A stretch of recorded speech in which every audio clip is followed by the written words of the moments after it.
अस्सलामुअलैकुम नाज़रीन, JN news HD के साथ मैं हूं नाइला भट्टी। नजर डालते हैं आज की अहम खबरों पर।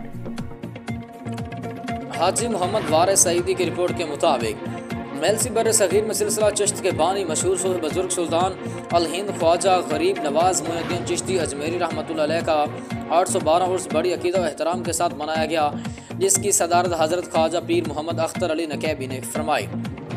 उर्स मुबारक में उलिया कराम सूफिया अज़ाम के साथ साथ अकीदतमंदों की कैसी तादाद ने शिरकत की। इस मौके पर हज़रत ख्वाजा पीर सूफी मोहम्मद अख्तर अली नकीबी ने कहा कि औलिया अल्लाह हमें कुरान मजीद के ज़रिए अपना मुहासबा करना सिखाते हैं। औलिया अल्लाह और सालिहीन की सोहबत से इंसानों समेत तमाम मखलूक़ात के लिए खैर का बाज़ है। इंसान के दिल में अल्लाह ताला ने अपने अनवार को रखा है। औलिया अल्लाह की तालीमात मुसल्ला औलिया अल्लाह ने तलवार से नहीं तालीमात नबी पर अमल पैरा होकर गैर मुस्लिमों को मुसलमान किया। औलिया अल्लाह की तालीमात को आम किया जाए।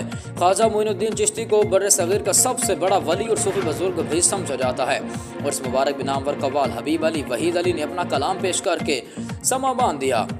और इस मुबारक के आखिर में ख़त्म ख्वाजगान पढ़ाया गया और मिल्की और मुल्क सलामती, इत्तेहाद, उम्मत और कश्मीर और फ़लस्तीन की आज़ादी के लिए ख़ुसूसी दुआ करा।